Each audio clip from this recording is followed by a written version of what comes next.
Let me get this going. I'm going to share my screen a little bit, and I want to bring this interactive as we go through this, but this will be fun. I will give you all these slides. So understand, like, you don't need to take screenshots. I have a link that I'll send you here that you can get all the slides at the end of this. I am always guilty as charged as pulling out of showing slides and just talking. So, if I talk about something, I promise you it's on the slide deck here. And let me just hit this here. All right, so here we go.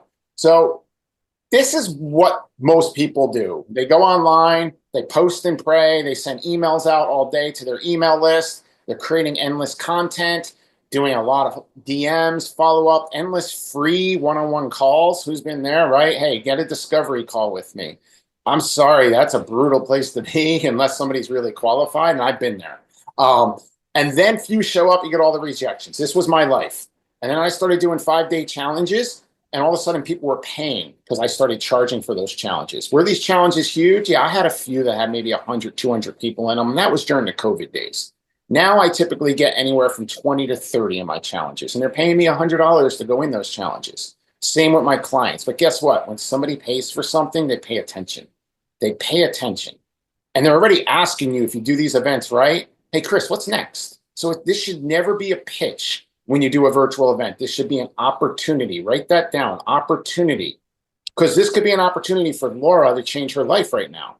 And as I go through the process of my virtual events, Laura's starting to get more confidence in herself and then sees that opportunity. And then that decision's on Laura. I can't manipulate that. I can't do all these crazy sales techniques that people teach out there. All I can do is provide transformation and a ton of value. And if Laura or Amanda are like, I see this and I want this, then they're going to hire you. And that's a mindset you have to shift on. And what's amazing on that mindset, when my clients can actually get that to click in, they're like, oh my gosh, I got 3 out of 7 people in my challenge to join the next part of my program. I would have never done that. I had a client, first challenge 2 weeks ago when I did mine, and he's testing something new. So we didn't know how many would go in this challenge. Long story short, he had 4 that paid him $150 to get in the challenge. Guess what? All 4 became clients on a 5K program. Most people would be like, I'm bailing, I'm out of here. He's so ecstatic right now. So I want you guys to get that mindset a little bit different. But this is with a world that I bring people through. We talked about how many one-on-one calls. Well, let me ask you this. Just in your head, if you know how many one-on-one calls you have, because people always ask me, Chris, what's a good standard conversion in a virtual event?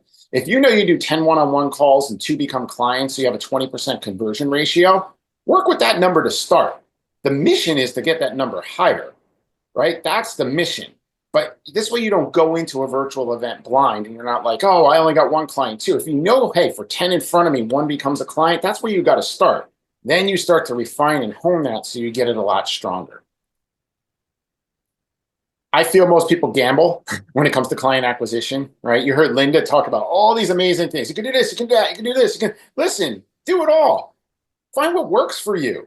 This is what was worked for me and most others I know, because most people want to do things at scale. They want to, they shop in bulk. They do their groceries in bulk. They do all that. Why not do client acquisition in bulk? For me, this has worked the best and most I know, and this system works. So I like doing it. But it doesn't take much more to know. The more you present your opportunity to at one time, the more enrollments you're going to get. And that's really what this is all about as we go through this. If I skip through slides fast, it's because you're going to get these, and I'm kind of going to rumble these as we go along. But this is what this is all about, doing things in bulk. And you should focus on building your business in bulk. That's really what I help my clients do. Focus on building their business in bulk. And when you implement this, you install a system. This is a system, okay? Round trip system that helps you get the same amount of clients you normally would on a weekly basis, daily basis from one event, if you do this correctly. And you don't have to get on all those one-on-one unqualified sales calls. What would this do for your business and your life if this really was implemented correctly? That's what I want to ask you. Like, really think about that. How much more free time, how much more impact can you make in the world? See, Linda talks about amplifying your impact. That's what this allows you to do. You're creating your own stage. And when I created my own stage in the beginning, I was a lone nut. There's an awesome TEDx talk out there on how to start a movement. And I was that lone nut, and I got the first follower that trusted me. And then it just rippled from there. So this is how you do this. You start to build your own stage. So here's what we're going to cover. Virtual event anatomy, who to invite and how to attract them, Why virtual experiences are powerful lead gen tools and nurturing, winning your attendees' desire to buy, and then what events are converting the best out there. Okay. So we're going to go through this today in a decent pace. If you tell them from New York, I keep a good pace. If you have questions, I can see you all, right? Just raise your hand. I have no problem answering questions as we go along. Patricia, I see a question. Or are you good? Is that just doing it? Okay, cool. All right. So just let me know on that if you have any questions. I'm making an effort not to share big numbers, guys. I'm not a hypester, and I can't stand these people that put a post up to say, hey, I did this event and it did $100,000. I'm the guy who will tear that apart so fast and say, okay, how long have you been doing this? What's your audience look like? How many affiliates did you have felt? I could go down the list, and it still might be a $70,000 profitable event, which is awesome.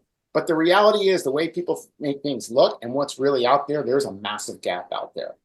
Be active during this, respond. Hey, this is a business. The things I'm going to show you do take action, and there's no guarantees. But if you start to move forward in this starts to come together.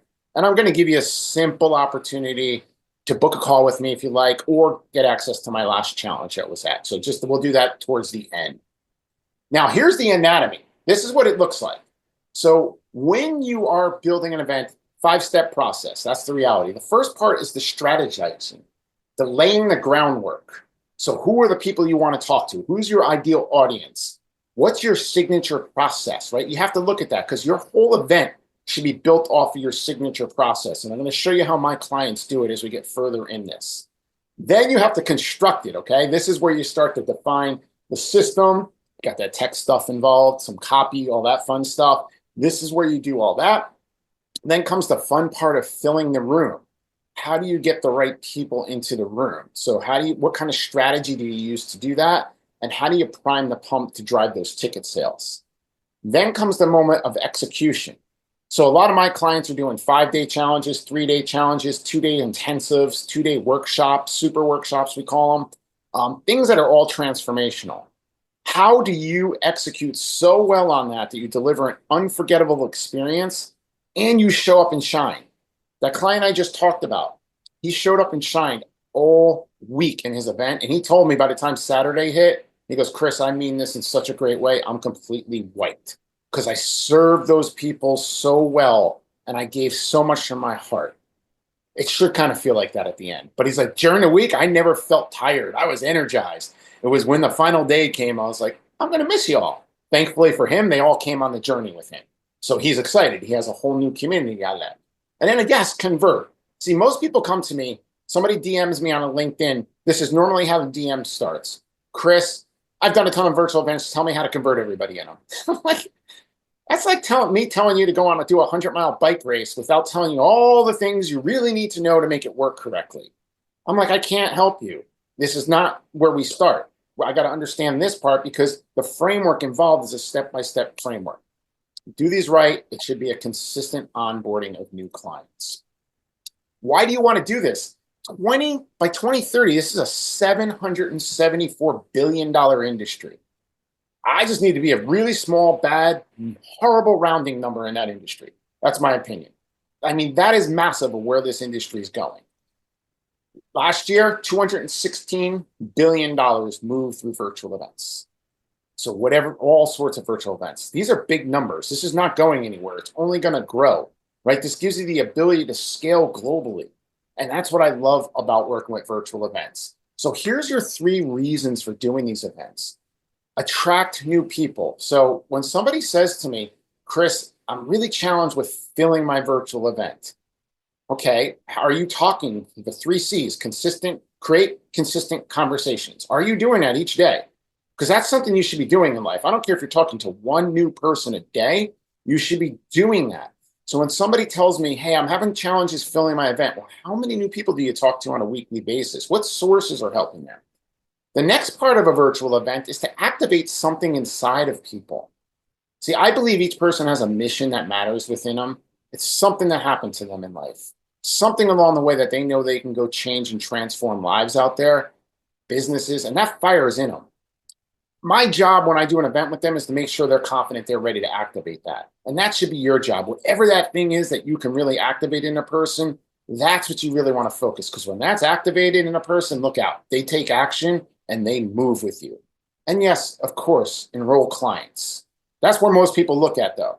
I just want to enroll clients. Well, guess what? The other pieces are the most important part to make the last piece work. Does that make sense to you a little there, though? Like really to activate something in people and get them jumping up and down? Perfect. 3 keys to virtual events. Make it interactive. Okay, and this is an hour sprint, so I'm going to make this as interactive as I could.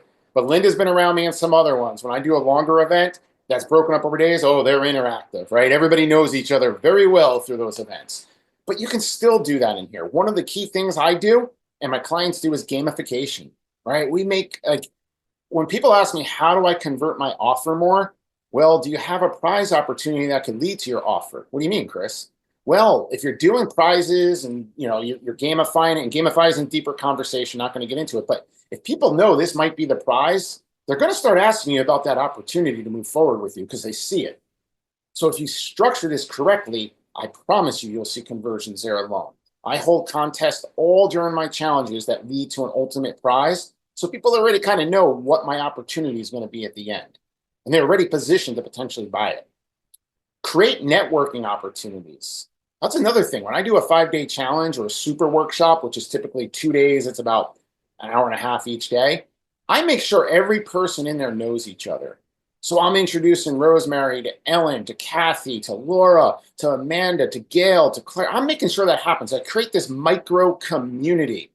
Do you understand when you create that, people don't want to leave that? Linda's done an amazing job at that, right? Linda has a community that people love and want to be around. You're all part of that. You feel that. Why not build that energy into your virtual event? And then a few of you were saying, hey, a lot of these people converted as I led into my event from the pre-work. Aha, there's pre-work and all this.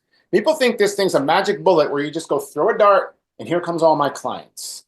If you do it right, it does. But there's pre-work, and that's the part a lot of people don't talk about. I know a lot of people, showing people how to do virtual events and 5-day challenges and all this.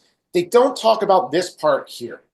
So then somebody goes and implements with them, and they're like, "This stuff doesn't work." I'm like, "Because you didn't do the stuff on the front end. You were just praying people would come to your event." And I'm not saying God doesn't bring that event to happen, but you kind of got to do the work to make it all come together. And then afterwards, guys, I can't tell you. I've been doing this 5 years. How many people have come to my events? Yeah, I should have signed up with Chris 3 years ago, but here I am. See, I made a decision when I saw this working, I wasn't going to stop. I'm an endurance athlete, and I know I'm in this for a long term. I'm not in this just to get the quick wins. Quick wins are great. We all like them. They make you feel good. They get you going. But I knew I had to nurture people. And I'll tell you, it's an amazing experience when you do that. So those are the 3 keys. This is the process, right? You're going to serve. When you do an event, you have to serve first. Serving first.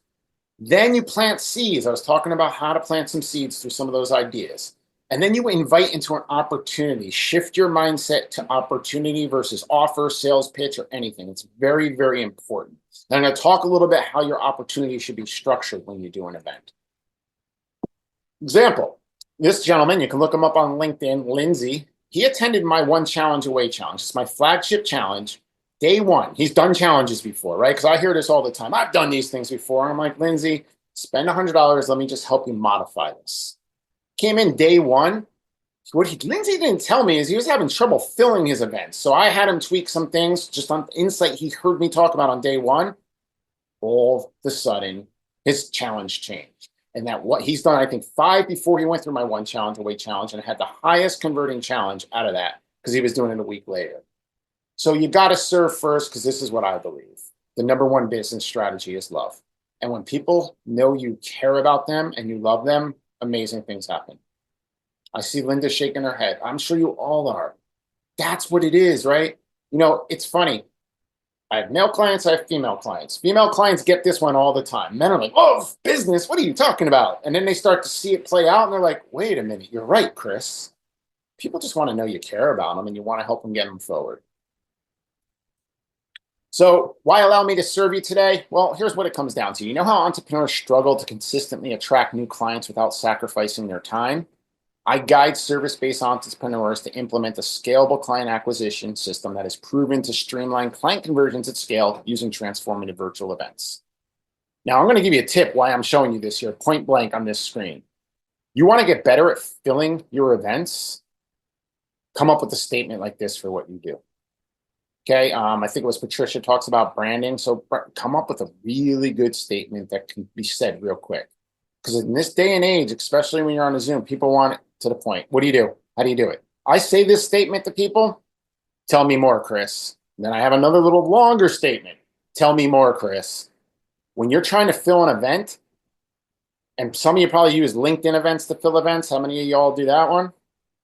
Okay, I'm not saying they don't work, but here's where people miss it so big. And I just had this before this call. I was on with my clients. I do a weekly call with them. One of the biggest things they miss is this, and I'm going to take this off so you really hear this, is they see all these people showing interest in a virtual event or their event on LinkedIn. Oh, yes, yes. And they spam them the link immediately. They say, Ellen, I see you show interest in this. Here's where you sign up. And all of a sudden, Ellen's like, who's this knucklehead? What? Because Ellen didn't know she hit the button. That happens. If you start talking to these people as human beings, if you're using a LinkedIn event, guess what starts to happen? They start asking you questions. They start referring you to friends. So I take a different approach if I'm using a LinkedIn event. I actually connect with the person on a human relationship basis, get to know them, and then say, oh yeah, by the way, that event, I don't know, this is what we're doing in it. You showed interest. I don't know if you forgot about it. Do you want to register for that? Guess what? I hear no sometimes. No, Chris, not for me. More often than not, though, I hear, you know what? My buddy needs this. So if you're using LinkedIn events, I promise you to take a different approach, you'll get better results. So that's a little writer down or tip for any of you that were doing that. All right, let's go back into this. So real quick, and then we're going to get into the meats and potatoes of everything else. Like I said, you heard that I've done this for 20, sales 25 plus years. I did build a thriving community of 100 plus CEOs, helping Jeffrey Hazlett do that. I launched a community-based movement. We used a 10-day challenge to do that, and we generated $1 billion in sales. Now, it wasn't just me doing it. It was a massive team that did this, okay? I was the person within that team. I've now completed, it's probably closer to 200 personal challenges and virtual events. And yeah, numbers range from 5 to 6 figures on these things. I have one client that's closing in on $1 million event. He's well known, okay? He's been around the block for a while. He hired me to refine everything he was doing. He's been doing them for a long time. He said, Chris, can you look at this from the high end and fix this for us? And I doubled his revenue out of one 5-day challenge the day I did that. So it's kind of fun.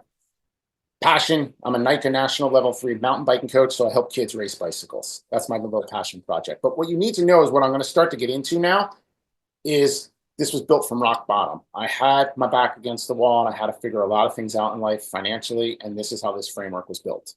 So this works. It worked for me first, and then I just started helping others with it. And I think that happens to a lot of people. They go through something, and all of a sudden it works for them, and it's like, okay, I'm here now. Where are the people that are right here that need my help? And then every time you just keep on going like this.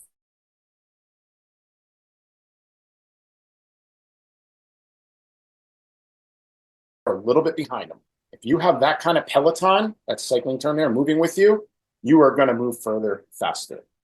And I think I just went dead for a second on the internet there. So I got a little alert. Sorry about that. But this was my first challenge. Make LinkedIn work for you challenge. I did this thing for 15 times straight, month to month to month. It consistently generated anywhere from, on the low end, 12 to upwards of 25K every month that I did it. It was so fun doing this one. I taught too much in it, though. That was one of the things I learned. I taught too much, and as time went on, I actually cut back on how much I was teaching in that challenge. Some of the clients I worked with, but I want to keep on moving here. This is what you need to know. What are clients buying? Certainty. They want to know the outcome. So if your messaging should be so simple that it only focuses on their transformation. So many people talk about all the things their offer does, probably their opportunity. It should be real simple. What's the transformation? What's the outcome I get? What's their new identity? That starts to give people certainty. You want them reading your messaging and understanding there's some certainty there. So they start to ask questions. So a lot of times when people ask me for help with their events, I see what their opportunity looks like. I'm like, it's really confusing. It looks great, but they don't need to know all the bells and whistles.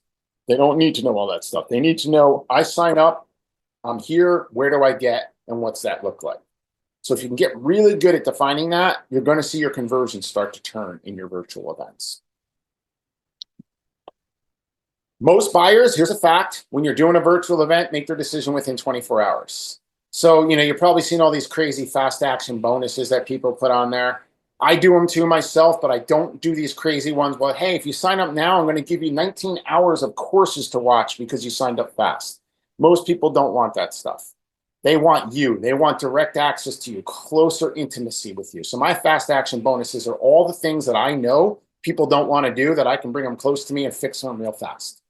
You start to do that, that's another tip right there. You will convert much more, right? If I tell Claire, hey, Claire, here's the program, here's what we do, but guess what? My fast action bonuses, you sign up by tomorrow, you're going to get this, this, and this, and yeah, you're going to spend 30 hours watching that, and then we'll talk. As Claire's running. I don't have 30 hours. I'm sure Claire doesn't have 30 hours. So if you're more focused on, even if you could bring a person into like a little mastermind where there's only 10 of you to go through whatever you're going to teach them or bring them through, that's what I work on. And 24 hours to 48 hours max. And there's a structure to all this, how we do this. But that's what I find with most buyers. Here's something to be aware of why people don't convert in your events. 3% of people take action immediately. That's a very small percentage. So whatever any of you are doing right now, 3% of the market is ready for you.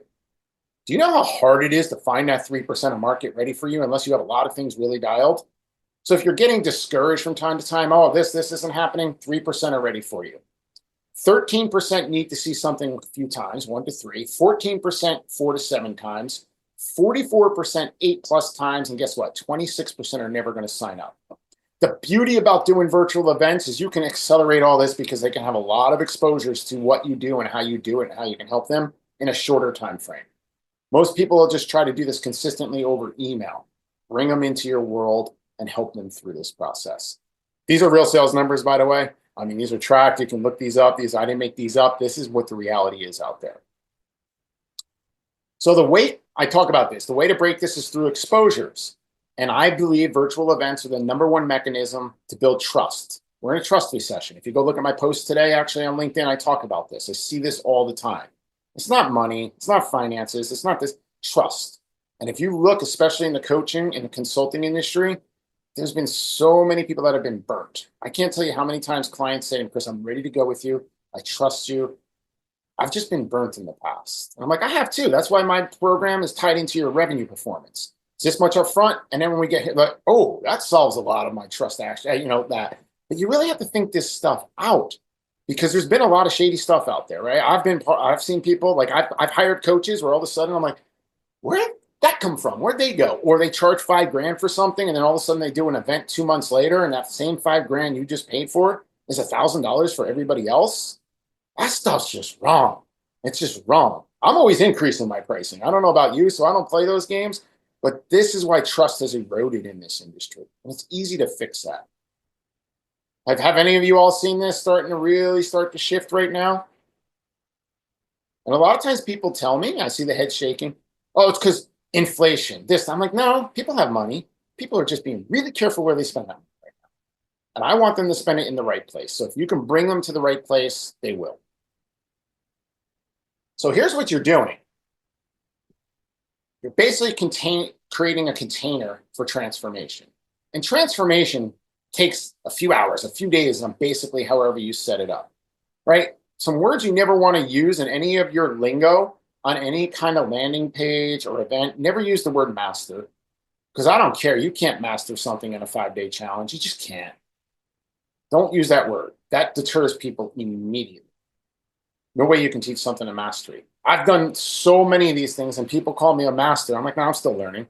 I might be good at it. I might be an expert. I might be trusted at this, but I'm always learning because I'm so exposed to so many different things. So never use the word master, but you create a container for transformation. Another thing I'll share on landing page, don't use the word learn, use the word discover. Because learn, I could go to Google or ChatGPT and learn anything right now.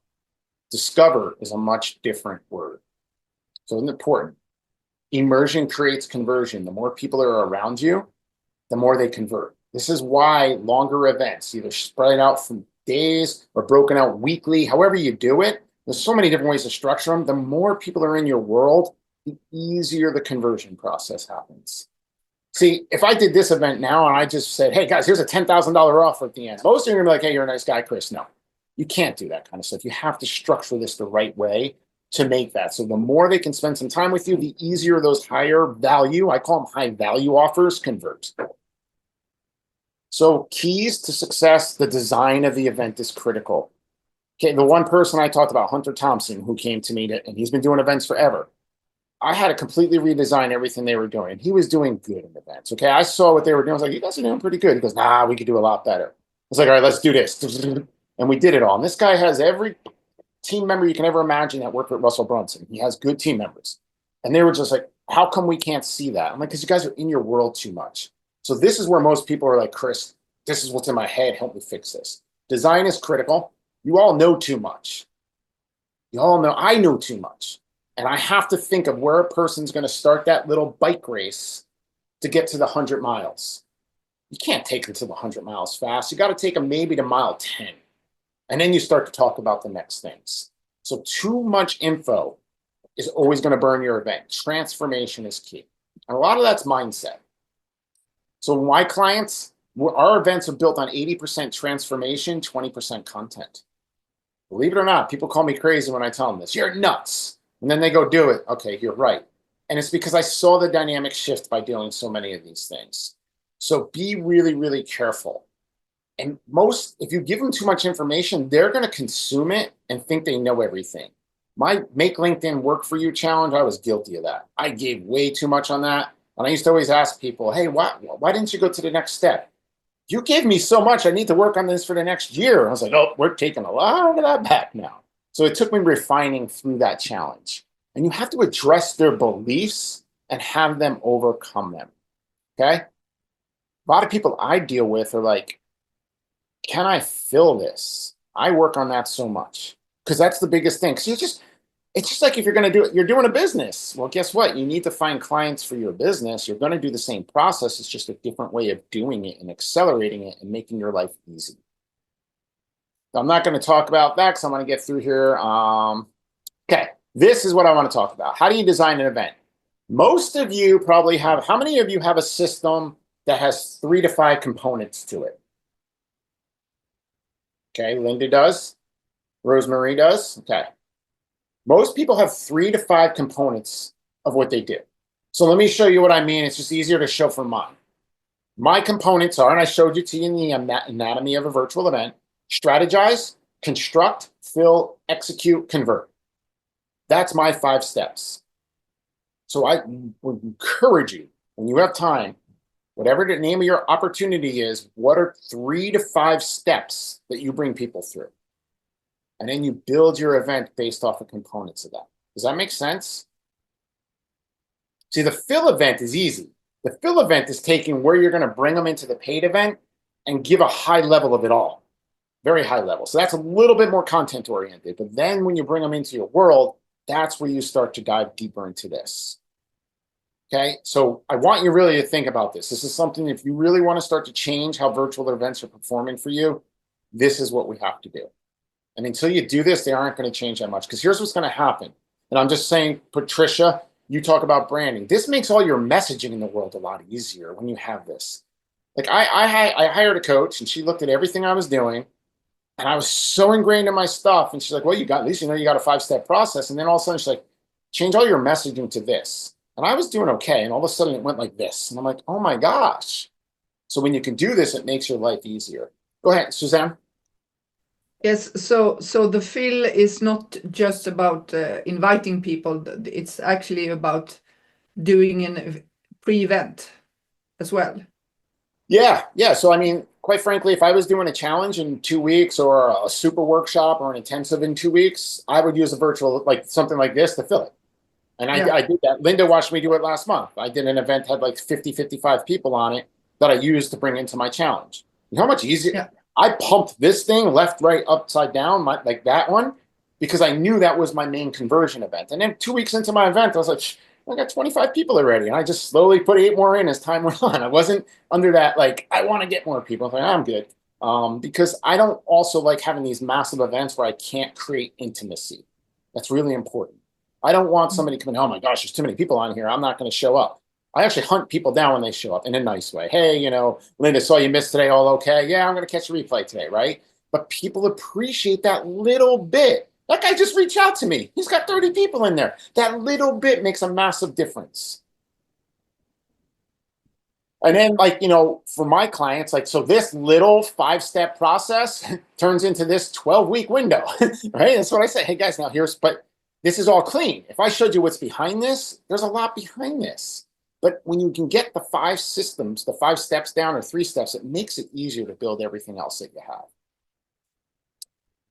So a good event summed up, and this is okay. Is this pace okay? Because I know we're coming into the finish line here, and I'm going to keep on going. All right, just making sure you're all interacting, so that's good.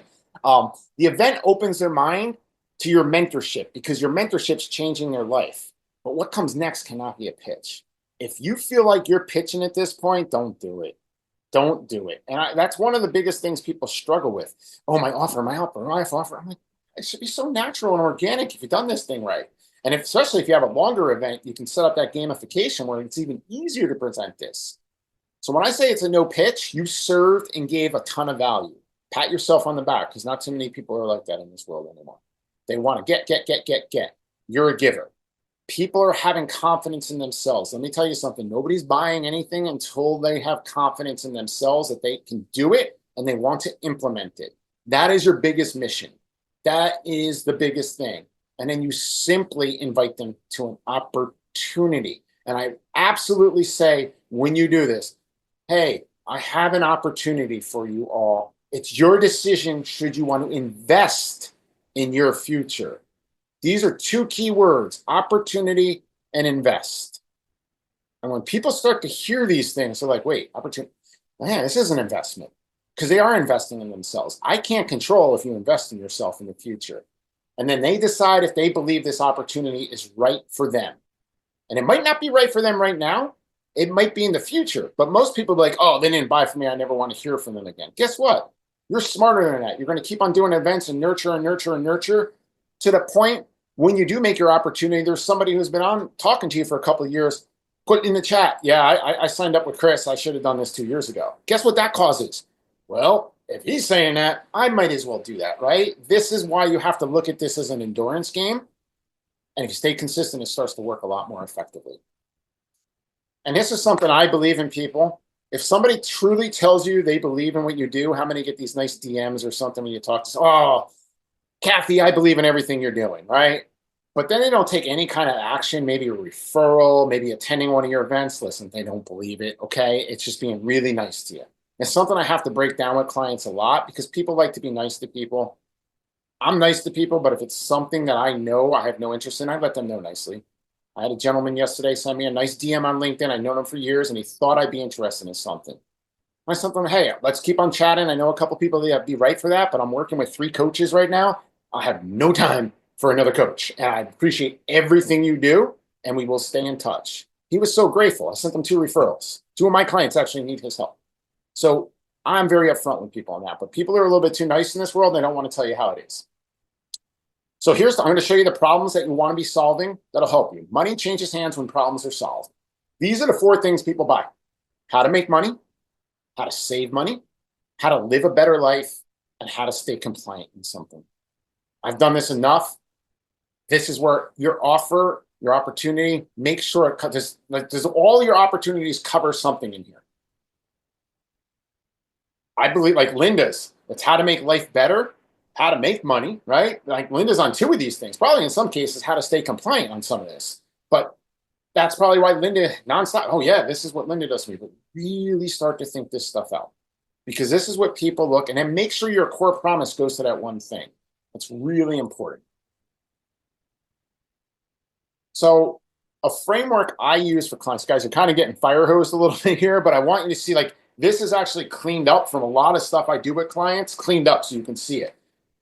When you present your opportunity, and you don't have to put the word functional, experiential, emotional here, I'm just using this as an example, but in some of your slides or wherever you do it, you want to talk to people. Say, hey, so you know what? My program is going to help you hire an appointment setter so you can book calls every single week so you don't have to worry where your next client comes from. All of a sudden, you got the ears listening. Wait a minute. Say that one more time. So start to think out, what's the function of what you do? What's that experience going to look like? And how does it make a person feel? When you can explain that simply, you start to bring them into your world. I'm showing you how to get people the desire to buy. I promise this to you. So this is where we're going with this. Dial the promised outcome, the more people will buy. Okay, I said it, the features don't matter. If you show all the features and functions, they're running. If they say 3 simple things you solve that are really easy to understand, boom, you're awesome. You'll start to see that. So for me, the problem I solve, I help you build a community of buyers, sets a repeatable system up, and implement scalable client conversions. I help you convert client acquisition at scale at the end of the day. That's really simple to understand. That usually gets people wanting to talk to me more. So the more you can get dialed on this. Now listen, if you talk to me 4 years ago, I was still doing this stuff. I didn't explain it that easily. So you're all on a journey. So if you're like, oh my gosh, Chris, you have this dial, guess what? You're probably where I was, or some of you might be right where I am. A few of you might be ahead of me even, right? But this is critical to how you can get talking to people and have people referring to people to you easier. So like, this is what I always tell clients. Hey, when you work with me, we build a client acquisition system. We onboard new clients every single month in bulk. Once again, so you don't have to worry where your next client's coming from. People can feel that. They get it. So the more you get at that, the easier this goes. We talked about the lead gen or lead nurture. I hope by now you realize virtual events cover both. You should always be getting new leads and bringing them into your funnel, whatever that is, and then you should be nurturing. And this is where everybody misses it, the nurture. I can't tell you how many people are like, oh, I have to talk to 300 people in the last 2 years. And I'm like, well, what do you do to nurture them? I email them once a month. I don't open much of my emails. That's just me. I'm not an email guy, right? So I want to take some questions because we're getting to a finish line. I do have a little more I can go through, but I want to make sure you all get the questions. So why don't you ask me some questions? Because I probably when I plan on going through. This is the thing. When I get going, and I can